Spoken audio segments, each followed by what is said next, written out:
Se uma única crítica é capaz de estragar o seu dia inteiro, talvez o problema não esteja na crítica, mas esteja na forma como você construiu a sua identidade.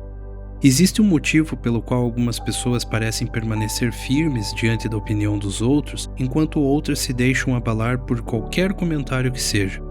E o misticismo fala sobre isso há muito tempo. Mas antes de continuarmos com esse assunto, imagine um barco preso ao cais por dezenas de cordas, e cada corda representa uma opinião.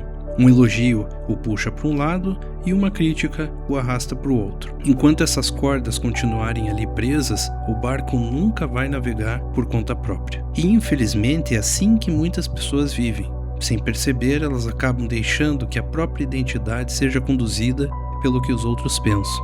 O misticismo, por sua vez, não ensina a fingir que essas críticas não existem, nem a criar uma indiferença artificial diante do mundo. Mas ele propõe algo muito mais profundo, um trabalho interior que faz com que a opinião alheia naturalmente vá perdendo o poder de definir quem você é. Na maioria das vezes, quanto menos conhecemos a nós mesmos, maior tende a ser o poder que damos para a aprovação externa.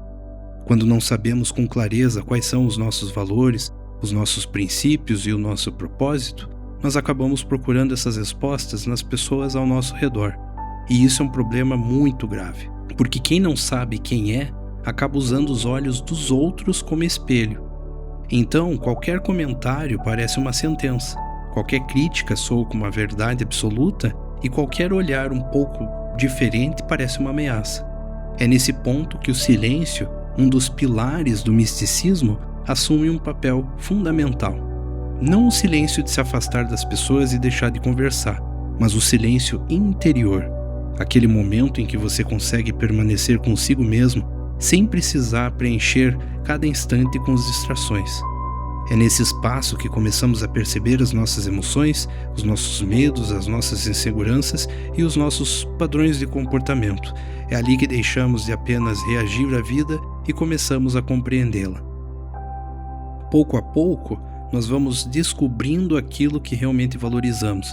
E quando essa clareza surge, a necessidade de aprovação diminui de uma forma natural.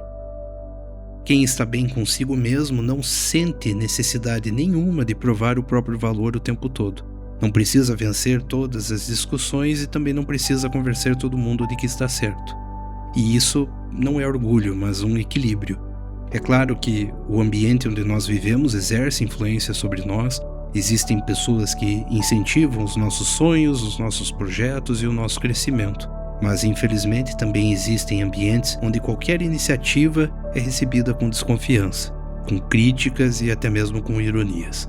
Quem vive cercado por pessoas com esse tipo de atitude sabe como é fácil começar a duvidar de si mesmo e perder a autoconfiança.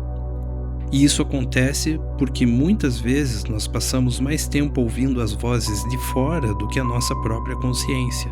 Mas o misticismo aponta para uma verdade muito importante. Mesmo nesses ambientes, o centro continua estando dentro de nós. E é muito importante saber que as críticas vindas dos outros nem sempre falam sobre quem está recebendo, mas na verdade elas revelam muito mais sobre quem está criticando. As pessoas que vivem em conflito consigo mesmas tendem a projetar as suas frustrações, os seus medos e as suas limitações nas outras pessoas. Isso se torna um problema quando não existe uma clareza interior, porque aí nós passamos a absorver essas projeções da mente dos outros como se fossem verdades. E quando existe o autoconhecimento, nós aprendemos a fazer uma distinção fundamental. Separar aquilo que realmente pode nos ensinar daquilo que é apenas ruído. E esse é um ponto muito importante.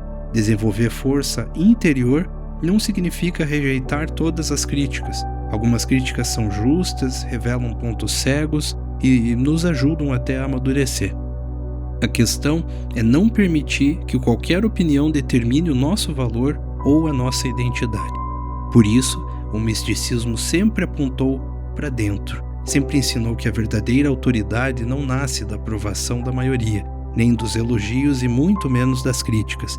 Ela nasce da consciência que observa a si mesma, aprende com a experiência e se transforma. Quanto mais você se conhece, menos espaço sobra para que a opinião dos outros ocupe o centro da sua vida. Você continua ouvindo, continua aprendendo e continua refletindo, mas deixa de viver tentando corresponder às expectativas de todo mundo, porque a sua identidade já não depende delas. No fim, quem trilha um verdadeiro caminho de desenvolvimento interior não se torna indiferente ao mundo, torna-se apenas menos escravo dele. E talvez essa seja uma das maiores formas de liberdade que um ser humano pode conquistar, porque quando a sua consciência vale mais do que a opinião da multidão, você finalmente deixa de pedir permissão ao mundo para ser quem realmente você é.